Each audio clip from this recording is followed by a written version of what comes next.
I won't have the recording yet.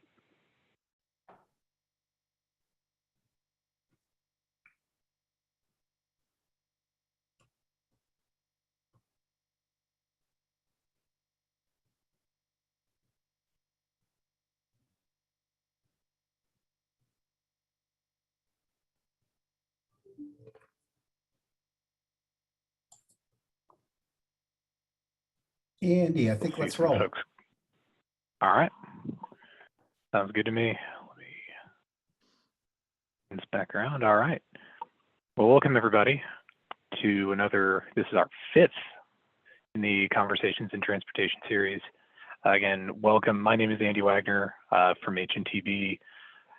We refer to me as the producer, I guess is the term that Joe has taken a liking to for it. For this series. Again, just want to thank everybody for taking some time out of their day for attending this webinar. We're all very excited to welcome Susan Howard from AASHTO.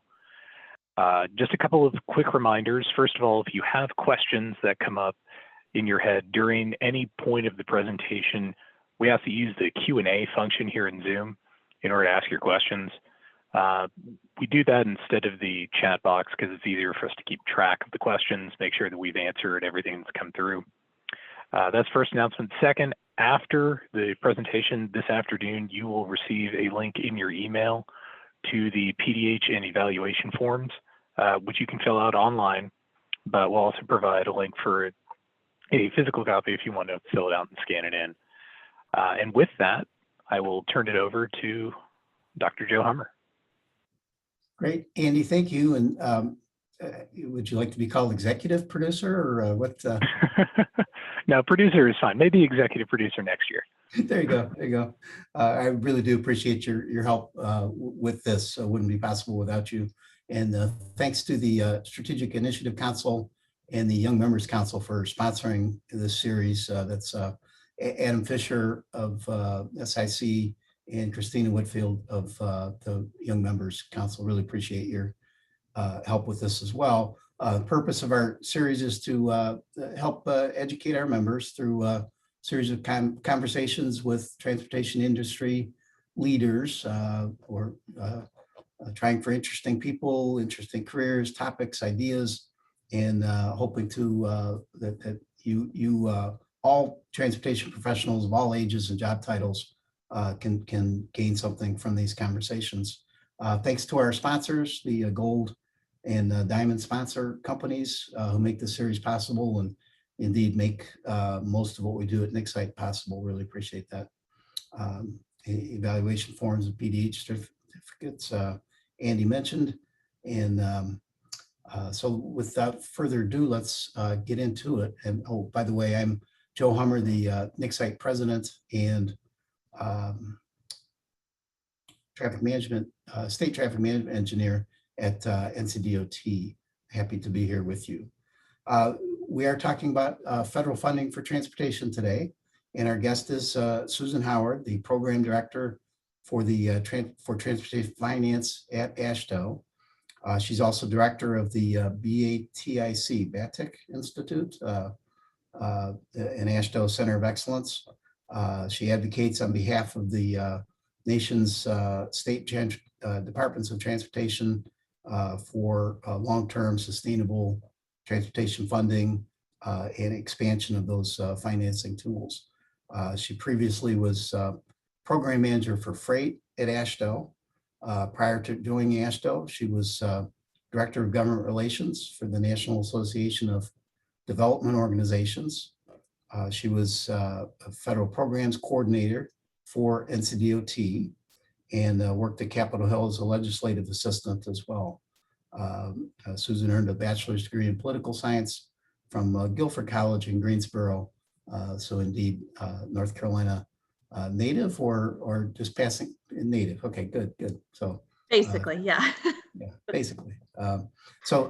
Thanks again for joining us today. And we were chatting before about the timing of this conversation, that when we were kind of planning this a couple months ago, we had no idea where we'd be in the legislative cycle, that we'd be right in the middle of it. Holy mackerel. So please give us the latest with the so-called infrastructure bill.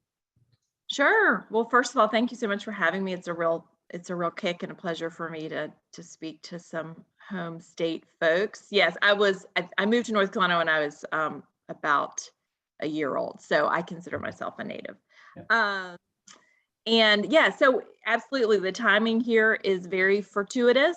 There is a lot going on, and I think things are changing hour by hour. But we are kind of staring down the barrel here of a vote before Thursday or on Thursday for the infrastructure bill, the big infrastructure bill, which is the what we call the IIJA, also known as the BIF, the Bipartisan Infrastructure Framework or Bipartisan Infrastructure Bill. It's had a lot of different names, but once it passed the Senate, I think IIJA is where we stuck or we finished off. So really, this has been an ongoing series of negotiations with another large piece of President Biden's legislative agenda, another $3.5 trillion budget reconciliation package, which includes a lot of other federal spending outside of transportation and infrastructure. There's some transportation infrastructure, but largely it's focused on more human needs and human capital priorities. So there's been an attempt to kind of run these as hand in hand initiatives and pass them as part of this wide sweeping legislative agenda for the president and the new administration. But it's becoming clear that transportation has a more pressing deadline in that the FAST Act extension that we're currently operating under expires on September 30th. So within the last 12, 15 hours, it seems that the two have been decoupled, and they're going to try to move infrastructure on its own before Thursday and save us the pain of a lapse in the ability to collect and serve revenue and reimburse states under the Highway Trust Fund. So that is really late breaking news, and I guess good to hear. So the size of the IIJA, it's been around $1 trillion, and maybe getting a little less than that as time goes by. But can you give us the kind of broad outlines of what's in that? Yeah, absolutely. So it's been a little difficult to parse out the $1 trillion because so much of the spending is sort of, you count the 5-year reauthorization of the Surface Transportation Bill as part of that $1 trillion. You count additional appropriations for USDOT. Of that $1 trillion, over half of it is transportation spending, and that's because it includes that 5-year Surface reauthorization bill. But there's also money for broadband and energy, but transportation certainly is the biggest chunk of the IIJA, and why it's been so significant for our industry to move it forward. Okay. Is it going to pass on Thursday? Well, right now there's a real kind of tug of war going on between, okay, let me back up a little bit. It's passed the Senate. In the House, there's been sort of a tug of war within the Democratic Party, moderates versus progressives, about this passage of this bill and how that plays into passage of this larger $3.5 trillion, budget reconciliation package. Unfortunately, the House Republicans have decided to whip against the bill. I think that there's maybe not universal support for that within particularly Republicans who serve on the House Transportation and Infrastructure Committee. Now, keep in mind, the House didn't really have any say in this bill. The House had their own transportation bill, largely written by House Democrats, that passed independently. And that's kind of been just set aside because the kind of unusual framework that was used, the bipartisan framework that was used to develop this bipartisan bill in the Senate, kind of happened outside of the traditional committee structure. Luckily, we already had a surface transportation bill that had passed through the Senate Committee of Jurisdiction that could be kind of the main vehicle for this IIJA. But for a lot of House members, they don't have any stake in it. It wasn't their bill, and that goes for both House Democrats and Republicans. So there's a group of House moderates that are very determined to pass this bill. There are a group of House progressives who have said we don't want to do infrastructure unless it's going hand in hand with the larger budget reconciliation package. So right now, I think it's a matter of vote counting. And Speaker Pelosi is really good at that. You know, nothing will get to a vote if the votes aren't there. So I imagine that that's what's happening behind the scenes now. Is trying to come up to that kind of magic. I think 221 is the number that has to have to pass, somewhere around there. So you're counting all the votes. You're trying to build a coalition that can get it passed. And then does it have to go back to the Senate or to a conference committee, or is it pretty much? No. What in normal times we would have a House passed bill, a Senate passed bill, a conference. What the House is considering this week is essentially just what the Senate has passed over. And early on, it was clear that this was not going to necessarily be a negotiable situation. So that again kind of goes back to some of the frustration that members of the House are feeling about this, that they didn't really have a say. Some of their priorities aren't getting met, but conversely, a lot of their priorities are going to get met through this much larger budget reconciliation package. So it kind of did end up being a take it or leave it proposition. Mhm. You know, when you have the Senate and the White House behind something, it's kind of 2 against 1 now. So the House just didn't have a lot of leverage in terms of wanting to rewrite the bill, or, you know, as I said, in a normal situation, we might have had a conference, but this was definitely an unusual path for this bill to move forward. Does Asheville support this bill up on We Thursday? do. Yeah, we do. We're supportive. It checks a lot of boxes for things that we had prioritized specifically. I mean, if it didn't have the long-term surface reauthorization, I think it would be a lot more difficult for us to support it as just sort of additional infrastructure spending outside of the context of reauthorization. Reauthorization is so important to our members, but yeah, it includes 5 years of predictable revenue. It has a lot of important policy changes, and it has formula funding, which our states, over 90% of the bill is formula funding, which is important to state DOTs. So yes, it kind of lines up with our core policy principles in terms of funding and policy stability. Right. It must be a little bit odd, though, in the way you're describing the House members too, that usually at this later stage of a bill, this is your area, not me, but you tell me if I'm wrong here, but usually there's a lot of give and take and negotiation, and Asheville, among others, would be in there, fully participating in this. And this the way you're describing it here, we are sort of more on the sidelines, kind of cheering it on, but not really negotiating it out. Is that fair? Yeah, that's fair. I mean, I would say that, groups like Asheville had a lot of input when the surface reauthorization bill that moved to the Senate Environment and Public Works Committee was coming to be. That's called ATIA. Again, too many acronyms that people don't necessarily need to know. But so there was that standalone bill, and we had a lot of input in that. Worked very closely with the Senate over really 2 years, because again, this bill, we did this last year, and then we got to September 30th of 2020 when the FAST Act expired and it wasn't ready. So we did a year-long extension. So a lot of groundwork was laid over the past 2 years. So we certainly felt like in that process, we had a lot of input.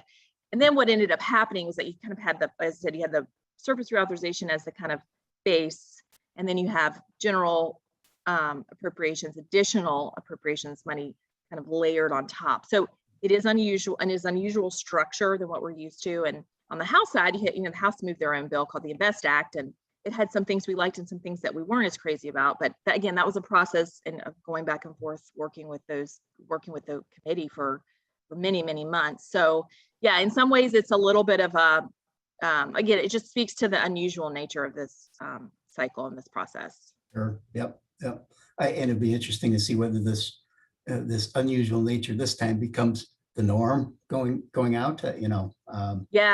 Yeah, that's very true. I mean, there'll be some interesting lessons learned, I think, from this in terms of, I guess my kind of existential question is, without the support of the White House, without this bipartisan group of senators, would we have even gotten to this point? Mm-hmm. I think I have my doubts that Congress would have been able to pull it together to do a quote unquote normal reauthorization bill. So maybe it was this confluence of factors that kind of had to happen to get it to where we are today. And if it does pass, we'll take it then. Right, absolutely. Absolutely. There's a lot of good to be done with the bill if it passes.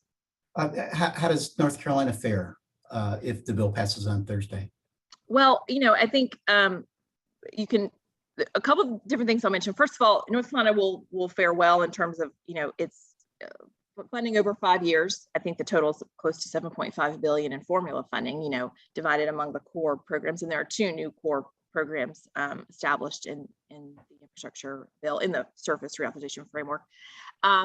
One of the other kind of big things about this bill, though, is that there's a lot of discretionary funding, meaning funding decisions, grant programs administered by the U.S. Department of Transportation that states and localities, to an extent, will be competing for. So that, to me, is the biggest unknown. And I know that our friends at North Carolina DOT have tried to do a little bit of work in guesstimating what that revenue might look like. Of course, that's important for our program, for doing forecasting, to kind of have a sense of what federal resources will be able to apply to our state's program. So it's a little tricky. I mean, some of it is very clear cut. Like we have plenty of apportionment tables that show breakdown by breakdown how each state will fare. What's a little bit more unknown is the year-to-year appropriations, which might be a little bit more up or down depending, and that discretionary funding. That will be a big sea change in terms of the amount of money that USDOT will be responsible for getting out through a discretionary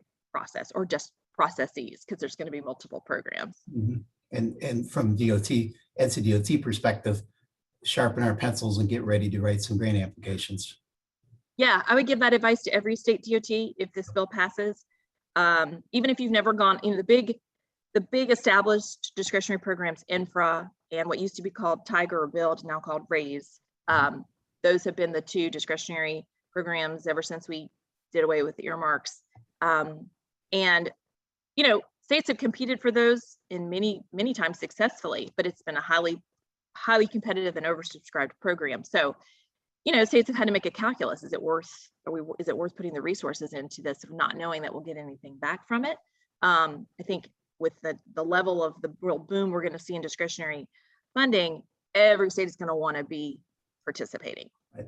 And I imagine that there will be, if not direct,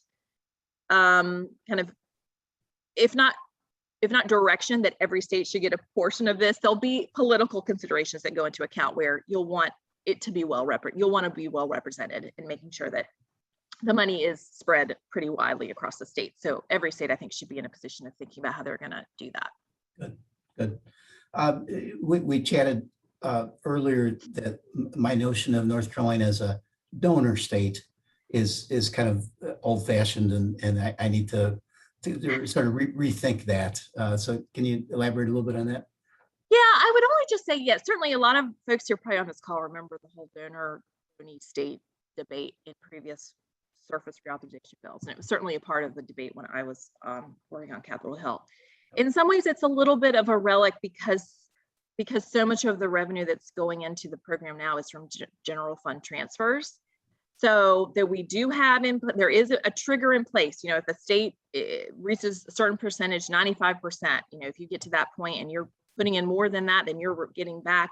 There is a mechanism by which something triggers and you get a recalculation. But Texas has been the only state that has faced that in recent years. So in some ways, it's almost like the parameters have shifted enough that the old kind of donor-donee state dichotomy is not as prevalent. There is, however, I think, a bigger conversation about our current formulas. And I'll say this as speaking from maybe just from Susan Howard's perspective and not necessarily AASHTO's. Our members don't have a real appetite right now for opening up the formula distribution program. And I mean, it would create a lot of headaches. There would be a situation where you're winners versus losers. It would be complex, but I do think that our numbers are the formula program is kind of frozen in time, frozen in amber from 2005. They haven't touched it. So although there have been a lot of demographic changes across our country since then, and one thing that was included in various iterations of the infrastructure bill, we'll see if it ends up in the final version, was a study between AASHTO and Federal Highway Administration and USDOT on, our current formula distribution model and how it could or should be updated. So again, all of that is said just to say that we're kind of in this agree to just kind of go with it for now because of the problems it might cause by opening up that kind of Pandora's box. Got enough other things to worry about, right? Yeah, right. And again, I think our members feel like stability and predictability right Yep. now is maybe a greater concern and a greater goal than quote unquote fairness, if Right. that makes sense.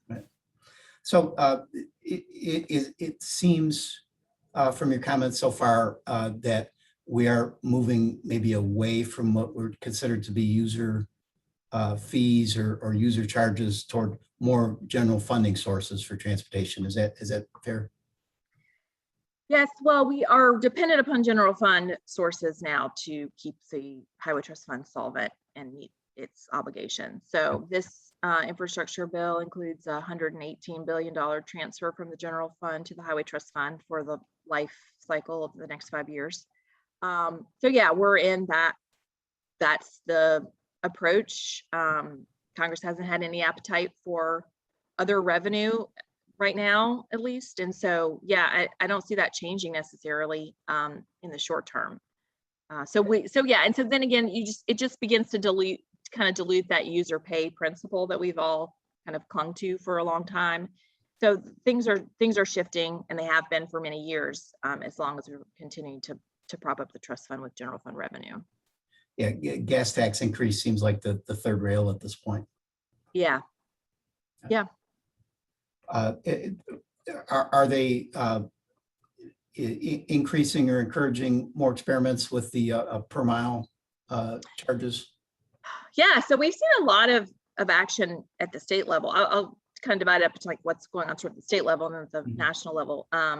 We've had a grant program in place since the last bill, reauthorization bill, to support state innovation in that area, looking at alternative revenue. So we've had a number of pilot projects across the country looking at collecting revenue through a mileage-based fee, or vehicle miles traveled tax fee. And we have 2 operational programs right now in Oregon and Utah. Utah has switched to a VMT for alternative fuel vehicles. I mean, users have a choice, and they're looking to phase in other classes of the fleet. And Oregon has a program that does collect revenue. So we've seen it. I think there's been a lot of important work done at the state level that can inform the national conversation. And there's language in this bill to do a national pilot on VMT. And, what that will look like, I think, is still to be determined. AASHTO has passed a policy resolution where we kind of lay out what some of the principles would be. And to me, the biggest thing is sort of like, there is a lot we've learned from the states that we don't necessarily need to replicate. But there are certain, I would say, collection methodologies, data sharing, big picture issues that if we were going to move to a VMT, if we were going to switch from a gasoline tax to a VMT at the national level, would require a lot of very thoughtful work and involve other agencies like, the Department of Treasury, who would have to be the revenue collector. So I think that having a national pilot program will help move the needle. But I still think we're probably years away. Right. Next bill anyway. Yeah, you want to lay some groundwork now and make some progress and figure out what, I think I would even say and I do think that is one area where I think the tide has changed on Capitol Hill in terms of a willingness to at least look at it. You won't necessarily hear every member say that we know this is the way forward, but and again, across party lines too. I mean, one of the biggest champions of that has been the ranking member on the House Transportation and Infrastructure Committee, a Republican from Missouri, who has said, I think this is the way of the future and we need to start making progress towards that. So it is one thing I think that we will see significant federal attention to. Good. Funding by mode. President Biden is famous for being a rail person, and indeed, just from the kind of headlines, it looks like rail is going to be sort of a big winner out of this bill. Is that accurate? Yes, there is a lot of revenue in this bill for rail, $66 billion, I believe, and I think some of that is for state-supported service. A lot of it is going to be for the Amtrak Northeast Corridor, which makes sense in some ways. I mean, it is our most sort of it's our most used, and it's our most advanced in terms of its, what's the right word, sort of independence, self-sustainability. But there is also a lot of money for intercity passenger rail at the state level. And of course, North Carolina has a stellar passenger rail program, and a lot of states do as well. So that's the state supported routes are really important for state DOTs and that partnership with Amtrak. So there'll be a lot of new money for intercity passenger rail. I think a lot of states will be looking at improving their service or starting new service or bringing back service. We have some state supported routes that over the past decade or two have folded, and there's a desire to bring them back. So certainly that will be a big focus. Even more so too, there's on the budget reconciliation side too, I think there's going to be a push for rail and transit there. In general, I don't think the transit advocates were super happy with what got included in the infrastructure bill. And that was one area where the overall number went down during the negotiations. So they're now looking at the reconciliation package as an opportunity to do a little bit more on transit. And how about pedestrian and bicycle? Anything? Yeah.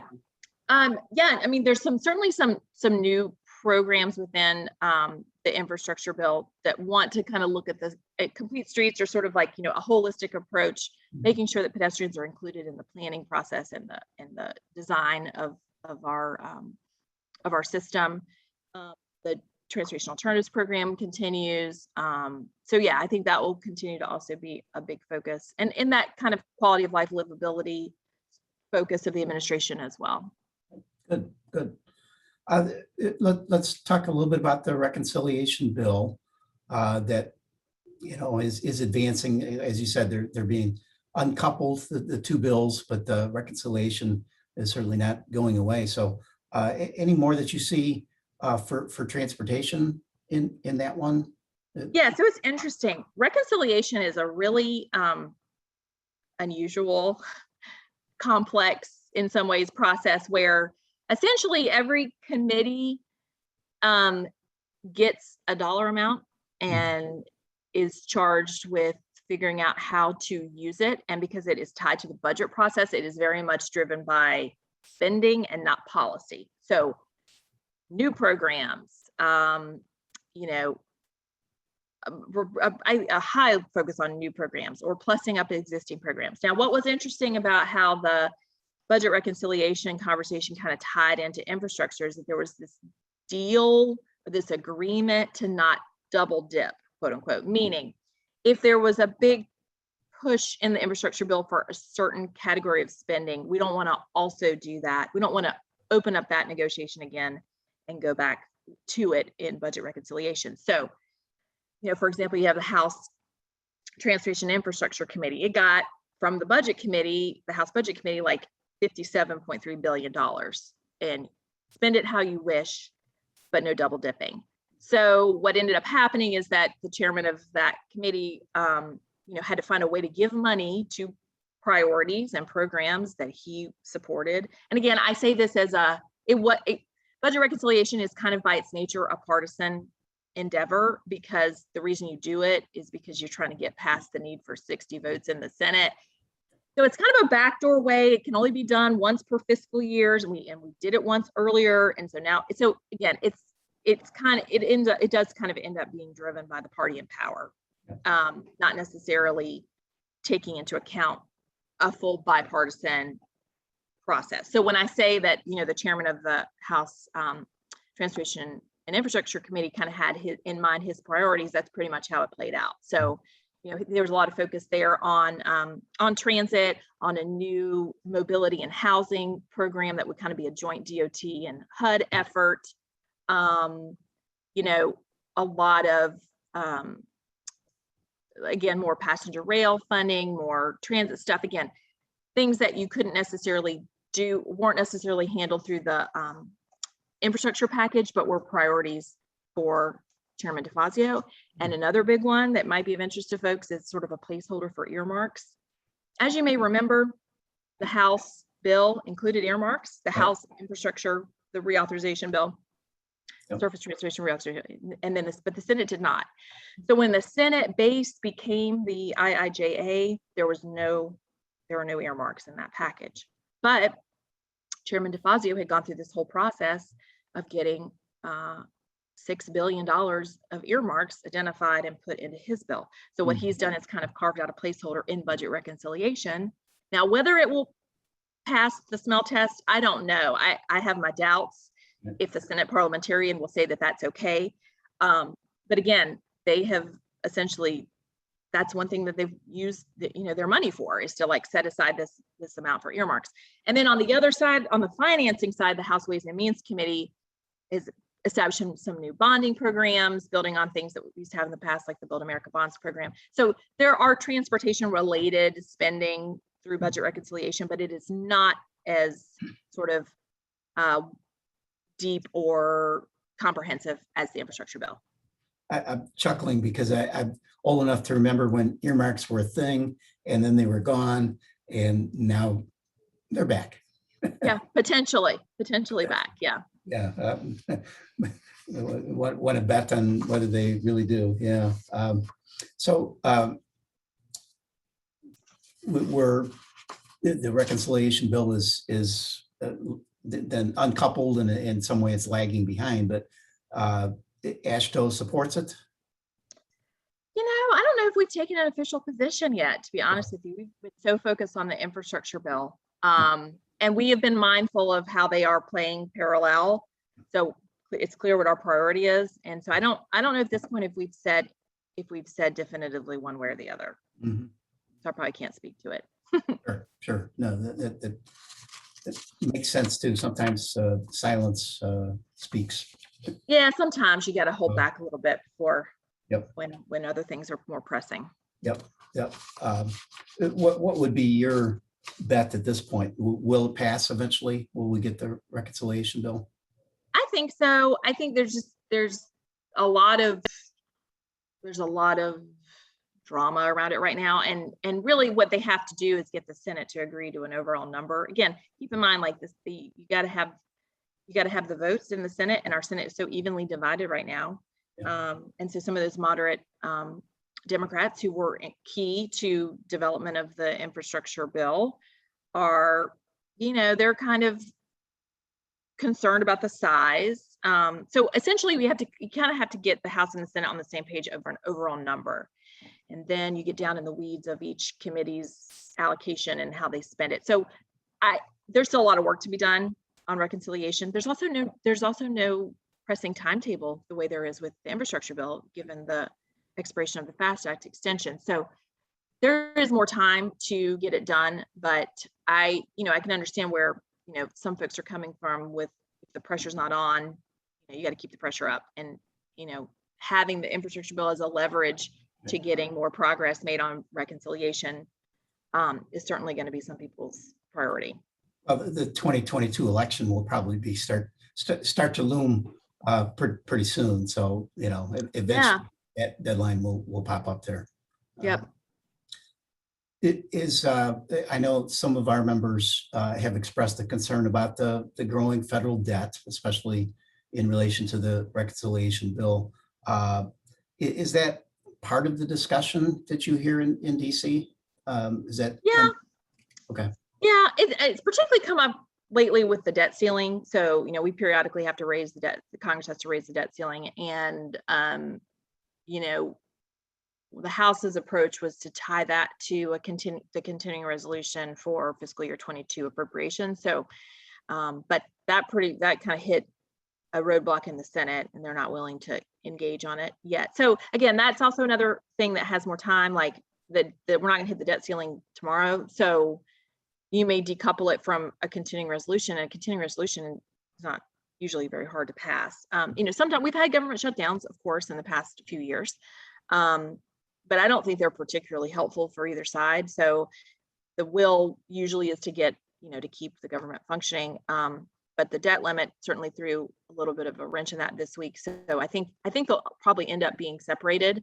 But yeah, we are spending a lot of money, and this came up during the COVID debate too. The COVID relief debate is sort of just like, we are throwing a lot of money at issues, but we also are at a country that's been in a crisis point for the last 18 months. So, some of this is spending that is, going to be justified. And we always are running up against that debt limit. I have to do it periodically. So I think ultimately it'll get figured out, but it's not necessarily going to throw everything off course immediately.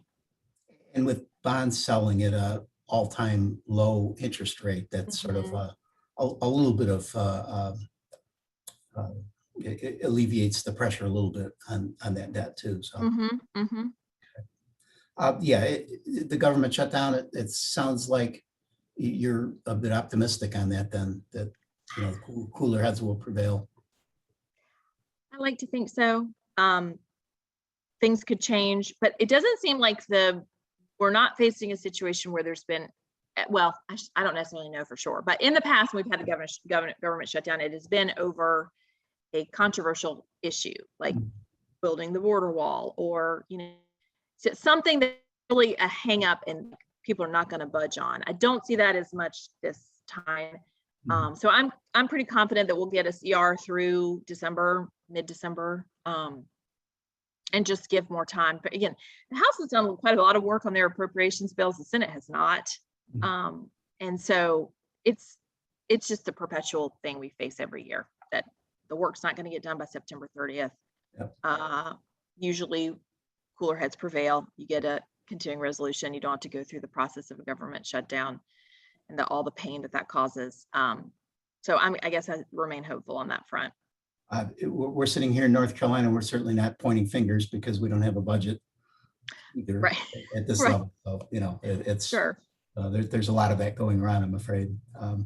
So we've got a few minutes here to maybe look ahead to the longer term and the big picture. And I see Joe Milazzo asked a similar kind of question in the Q&A as well. Is it even possible to look ahead and look beyond, maybe even assume that these bills pass, and what's next in DC for transportation, looking ahead maybe to the rest of this Congress, or to the next Congress, the rest of the Biden first term. What are you kind of seeing? Yeah, great question. If we can get through this and get a bill passed, I think that we'll go into a phase like we do after every, long-term reauthorization bill is passed, where there's new programs that got established, there's new policy to implement. So I think for sure AASHTO's focus will be on that. We've got to, and again, some of these things are really tied together. We really need the bill to pass so that we have some stability in the Highway Trust Fund. If we don't, we could be facing a shortfall in the Highway Trust Fund in the next few months. And Federal Highway Administration has been communicating on that to states. Contingency plans for cash management if it comes to that point. I don't think it's necessarily imminent, but it could happen. So the long-term issues, the big issues are still there. The reauthorization bill will buy us some time. So I think we'll be spending a lot of time interpreting the bill, figuring out all the new programs. The really robust discretionary spending that I mentioned earlier will be a huge focus of the administration, and it'll be a big focus for state DOTs as well. So we'll have plenty to keep us busy implementing a 5-year bill, multiple rulemakings, multiple, new guidance. It'll be a lot, and it'll be enough to keep us busy for sure. Beyond that, I think we'll hopefully return to a certain sense of normalcy and stability with our annual appropriation cycles and, the kind of day-to-day stuff. But certainly in our industry, there are huge challenges beyond, we've got a lot of technology challenges, connected and automated vehicles, revenue, electrification. There's plenty to focus on, and hopefully this infrastructure bill will help guide some of that work. Good. So here's a kind of really big picture. To us on the outside, just kind of reading the headlines, Congress looks pretty broken at this point. The legislative process is not what we learned in civics class back in the day. And in fact, this, even some of us long for the days of earmarks and, that version of sort of broken Congress, but it seems like it's gotten even more so. Does it look different from the inside from where you're sitting, or can you give us a little bit of optimism that it's somehow still working? Yeah, well, that's interesting. I mean, I think that for a long time, transportation people, we've patted ourselves on the back and thought of ourselves as being very bipartisan and able to, work together. And I do feel like some of that has eroded. It does feel more political. Um, One of the reasons that some people were so excited about bringing earmarks back is this thought that it would kind of help sweep people along to be engaged and interested in these transportation policy questions if they have a stake in it. They have a project that can be, beneficial to their district.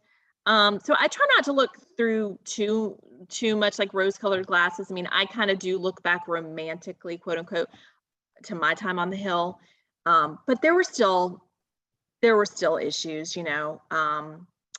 I worked for Congressman David Price, who's very much an institutionalist and a scholar, and he always was very, I think, in tune to the changes underway in the institution. And as I think one of his primary goals was sort of keeping that spirit of bipartisan work, and the Appropriations Committee, which he serves on, is one of those places where that has traditionally happened. I do think some of that's eroded, and certainly on the transportation side, I think things have eroded a bit. Mhm. On the Senate, however, I mean, it's sort of a different story on the Senate side. I mean, you did get a bipartisan bill out of the Senate EPW committee. That meant it wasn't necessarily everybody's dream bill, but you give a little, you get a little. I do think there are pockets of that spirit of collaboration still around. And I think that the vast majority of members of Congress are there for the right reasons and trying to be public servants. So that's the kind of thing I try to focus on. But yeah, I guess, objectively things have changed, over time. What moves the needle as far as crafting legislation, these big bills like this? The things we've noted so far in this hour is, President Biden has a thing for trains, and therefore rail gets funding, and then the chair of the House committee has his priorities, yeah. and they get funded. Is it really that personal, or are there other things that move the needle and get programs in a bill that gets passed? Yeah, I think that's certainly a part of it. I mean, certainly like members' own interest, but also the times, I think, have an influence. I think, don't underestimate like President Biden being a product of the Senate, right? I mean, he believes in that institution very deeply. This wouldn't have all come to be the way it did without his influence and his really, I think, probably, completely true and faithful belief that the Senate can act as that kind of bipartisan body, that bipartisan institution. I think infrastructure rose on the agenda early because it has historically been bipartisan and of interest to all types of different people. There's a tie to the economy for sure. There's a tie to jobs for sure. There's a tie to quality of life. And then we have these sort of bigger issues in the world with climate and resilience that I think also demand some attention. And so infrastructure became, I think, a way to address a lot of things for a lot of people. And that's why I think I remain hopeful that we will get there, because so many different folks are invested in this for many different reasons.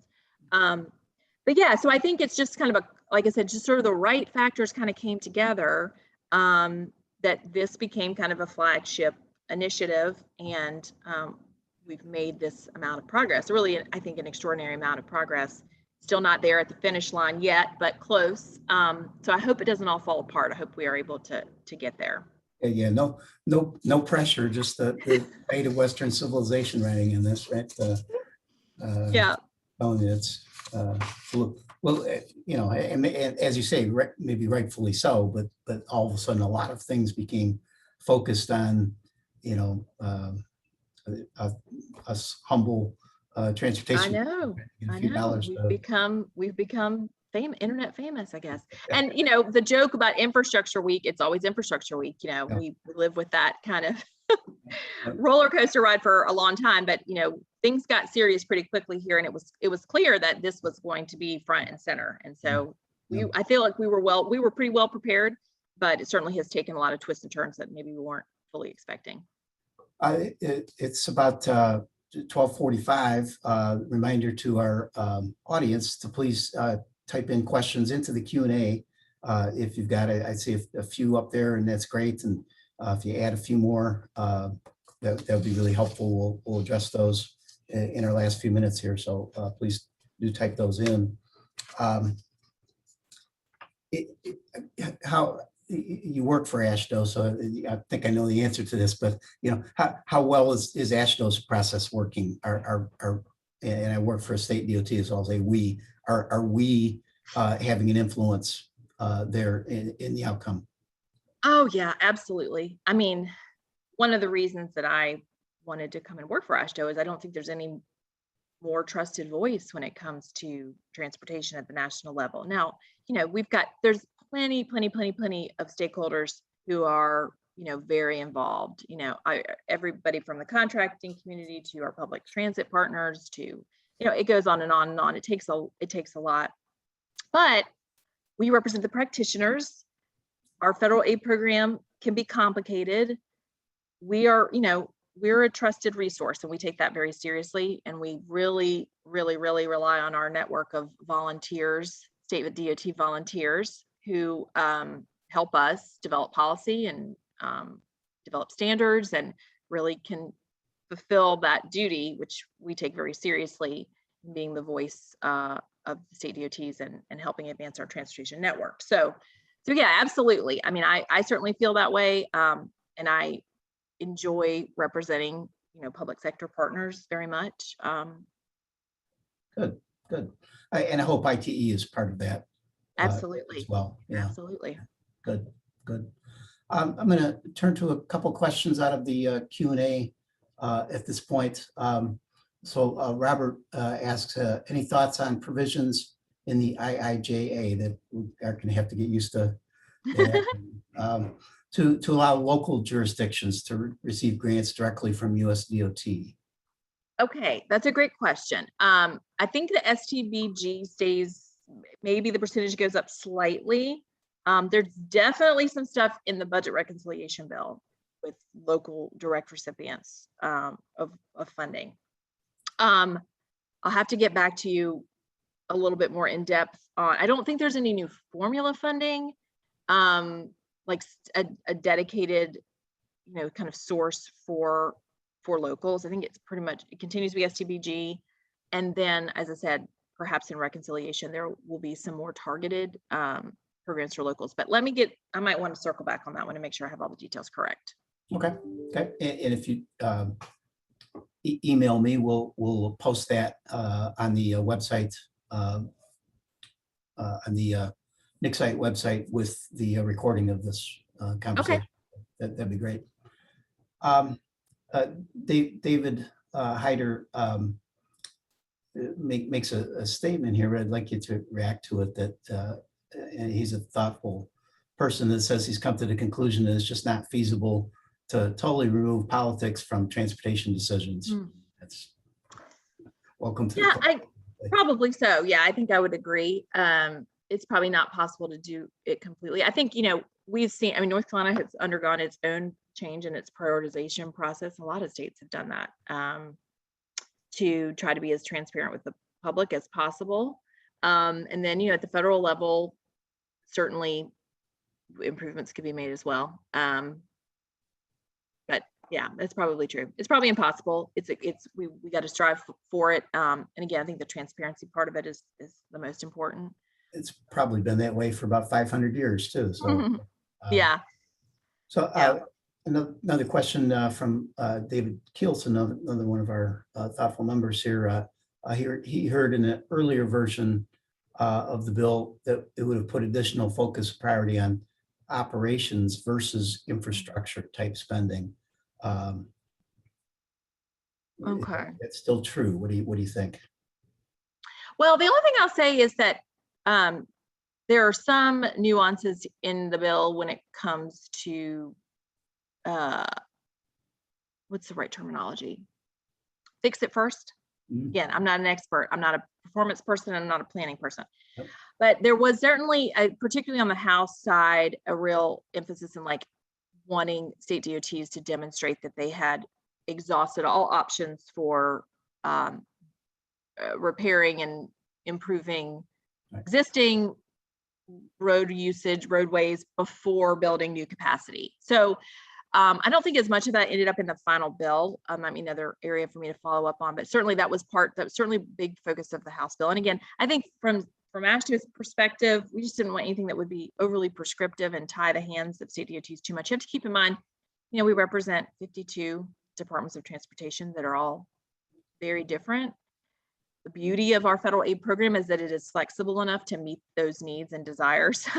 You know, depending on the needs of your state, the size of your program, the constituencies you serve. So we get a little bit antsy and nervous when too much prescription comes down at the federal level that we feel could tie people's hands. So, and I also think it's not a black or white issue when it comes to fix it. First, we have a lot of performance management standards that were implemented through the FAST Act. They're still being implemented. So, you know, I think some of that has to run its course. Yeah, North Carolina happens to be a state that is still building new lanes, new roadway capacity to a large extent, and a lot of states have sort of moved on from that. So, you know, we have to have a bill that sort of, you know, allows states to be anywhere in that spectrum. Yeah. Right. Exactly. Good point. Good point. Andy, I'm not seeing anything. I can't see the chat. So are there good questions in there? All I see is the numbers building up there. Yeah, we have a couple of questions in the chat. Ed Johnson had a question asking about funding for safe routes to school. Were there any insights related to this bill on that? I don't think so. That's not what I'll have to get back with you on, because I don't want to speak out of turn, but I don't think so. Like, that used to be a formula program. Keep in mind, like, we, you know, a couple of bills ago dramatically reduced the number of core formula programs from like 30 or 40 or 50 something to down to like 7. So, you know, a lot of that got rolled into other flexibilities, whether it be CMAQ, whether it be transportation alternatives. So I don't think that the school Safe Routes to School program exists as it previously did as a standalone program, and I don't think that that's been brought back. But I'll see what I can find, because there may be some language there that I've overlooked or some nuance to it. So I'll follow up on that one as well. That'd be great. Again, we'll post whatever information you can find on the NICSite website next to the recording here. Any others, Andy? Catch your eye there? Yeah, we do. Yeah, we did have another question. This one, actually, we've got a couple now. This one's from Brian Pownall. He says, with the renewed emphasis on discretionary funds and those likely becoming more competitive in the future, do you see it becoming more challenging for smaller municipalities to get funding for local projects that may not score well enough on NCDOT's rubric? Good question. I'm not sure how to predict how that will go. And I guess I would say, you know, localities may find themselves in an interesting position where some of this discretionary money maybe you may be eligible for. And if you know, if a locality feels like their priorities are not rising high enough on STIP, and they want to seek other ways of getting funding, you know, that's a calculus you have to make in terms of the cost and effort of working through a discretionary grant program. So yeah, I don't know, it's a good question. Like I said, I think how some of this discretionary funding is going to play out is going to be really interesting and complex. You know, at a minimum, we need to start, I think states need to start being prepared to play in that space if they haven't before. But yeah, the intersection between the local needs and how that plays in with federal discretionary dollars and the state needs, I think is like a big issue to be determined, probably. And our legislature is probably going to have to weigh in on that too, to make sure that the small communities aren't just sort of rolled over in that process. Right. Yeah. So there's probably an extra layer here in terms of governance at the state level that will be new. Yeah. Very good. Let me draw us to a close here. We've got a couple minutes left. I know we have some younger members and hopefully some student members watching here. So any advice for our younger student members who want to sort of move into the transportation policy area in their career, like you have rather well? what should they do? What, what was the best thing that sort of launched your career in this area? Well, that's really interesting. I mean, I kind of stumbled into transportation as a policy area, but I had always wanted to be a political or policy person since I was a young one, and knew I would move to Washington, D.C. as soon as I graduated from college, which is what I did. And then I had the great fortune to be able to work for a member of Congress, and that's where my interest in transportation kind of took off. So I think my advice would be pay attention to the news. If you want to get into policy work or political work, nothing beats an internship on Capitol Hill or with an association or with a lobbying firm, wherever it is. It really is, I think, a learn on the job type of endeavor. I'm really happy for all the political science classes I took, and even the other, having a well-rounded liberal arts education helped me tremendously. But there's really nothing like taking a chance and coming to DC or even coming to Raleigh. There's certainly obviously important work that happens at the state and even local level. So there's all levels of government to get involved in, whether it be directly political or just in the public policy space. But I do think that hands-on experience is really beneficial. Find people that will be willing to, most people are willing to talk about themselves or their jobs. So don't hesitate to ask for advice, find a mentor. And a lot of things will just kind of naturally come your way, I think. And thank you for that. That's really, I think, good advice for those of our members. And last word, sort of, you're optimistic for the future of federal funding in transportation. It's hard to be optimistic these days, but it seems like you're managing that. Yeah, I stay optimistic. I also think there's just a lot of transformation on the horizon. So, it's kind of become a cliche to say it's an exciting time to be in transportation, but it really is. And we need folks who are really, I think, strong practitioners and who care about the details. That's one thing that I feel like makes me I'm certainly not the most qualified person in the world, but having worked for a state DOT, having seen the legislative side, and now working for an association, I understand some of the nuts and bolts, and that's what we really have to, I think, do a good job of communicating, that policy decisions matter, that it may not be the most exciting thing every day of the week, but the day-to-day operations of our transportation network are important to a lot of people's lives, everyone's life. So I think we should just lean into that kind of passion that we have as practitioners and do our best to build public trust and, share information. So I do remain optimistic, and I think that, again, if we get this legislative victory, it'll be a big benefit to all of us for years to come. Fantastic. Thank you for that. And thank you for the whole hour. Really appreciate it. Pleasure. I think we could have gone another hour or two. I said, have you back in January, maybe once we get the 3.5 trillion underway. So we'll see what happens. Yeah, I'd be happy to. Thank you for the invitation. Really appreciate it. Thanks to Andy, thanks to Christina and Adam, and all of our sponsored companies as well. Reminder to fill out your evaluation form to get your PDH certificate.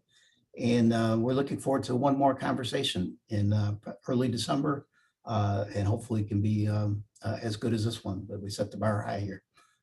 Thanks a lot. I'm Joe Hummer, your NICSite president.